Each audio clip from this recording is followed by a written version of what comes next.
નમસ્કાર, ચલો આજે વાત કરીએ વિશ્વ વારસા દિવસ વિશે। એક એવો ખાસ દિવસ જે આપણને સૌને આપણી ઓળખ, આપણા મૂળિયા સાથે જોડે છે અને એ પણ સમજીએ કે આપણી આ જે અમૂલ્ય વિરાસત છે એને સાચવવી આજના સમયમાં કેટલી બધી જરૂરી બની ગઈ છે।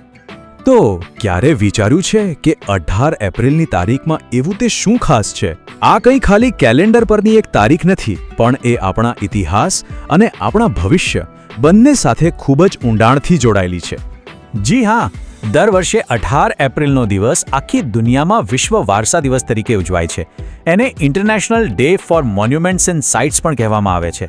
ખરેખર તો આ દિવસ આપણને આપણા શાનદાર ભૂતકાળને યાદ કરવાની અને એને સાચવવા માટે એક નવી પ્રેરણા આપવાની તક આપે છે। પણ વારસો એટલે શું?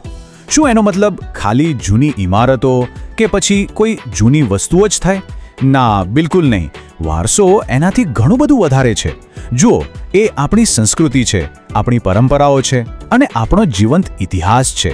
આ બધું ભેગું મળીને આપણી સાચી ઓળખ બને છે, એવી ઓળખ જે આપણને પેઢી દર પેઢી એક ભેટ તરીકે મળી છે। તો આ વારસાના ખજાનામાં શું શું સમાયેલું છે? એમાં છે આપણી જીવંત સંસ્કૃતિ, સદીઓથી ચાલતી આવતી પરંપરાઓ, આપણો ગૌરવશાળી ઇતિહાસ અને હા, એ ઇતિહાસની સાક્ષી બનીને આજે પણ ઊભેલા ભવ્ય સ્મારકો અને સ્થળો। આ બધું જ આપણી આવનારી પેઢી માટે એક અમૂલ્ય ખજાનાથી ઓછું નથી।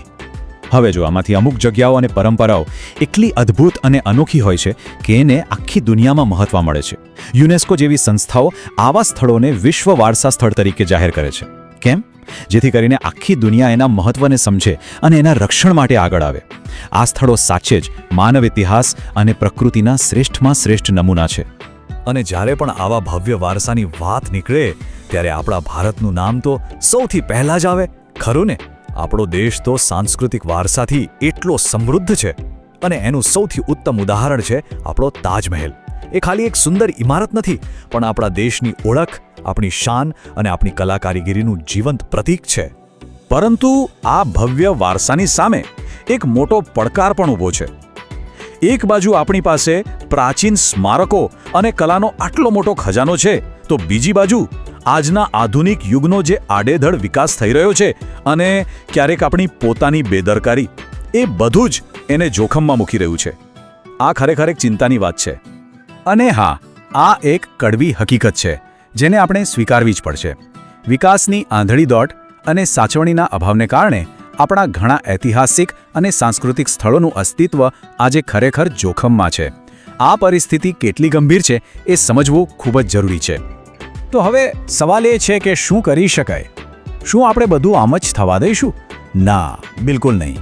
આ વારસાનું રક્ષણ કરવું એ કોઈ એક વ્યક્તિ કે કોઈ એક સંસ્થાની જવાબદારી નથી, પણ આપણા સૌની, તમારી અને મારી, આપણા સૌની સહિયારી ફરજ છે, આપણું કર્તવ્ય છે। તો આપણે શું કરી શકીએ?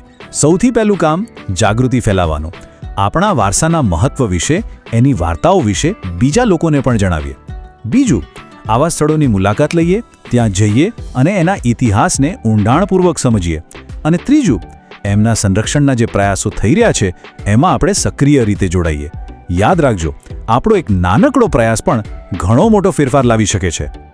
અને અંતમાં બસ આ એક વાત હંમેશા યાદ રાખવા જેવી છે, જ્યારે આપણે આપણા વારસાની જાળવણી કરીએ છીએ ત્યારે આપણે ખાલી પથ્થરો કે જૂની ઇમારતોને નથી બચાવતા, પણ આપણે આપણી પોતાની ઓળખને, આપણા અસ્તિત્વને જીવંત રાખીએ છીએ। તો ચાલો આપણે સૌ સાથે મળીને આપણો વારસો બચાવીએ અને આપણું ભવિષ્ય ઉજ્જવળ બનાવીએ।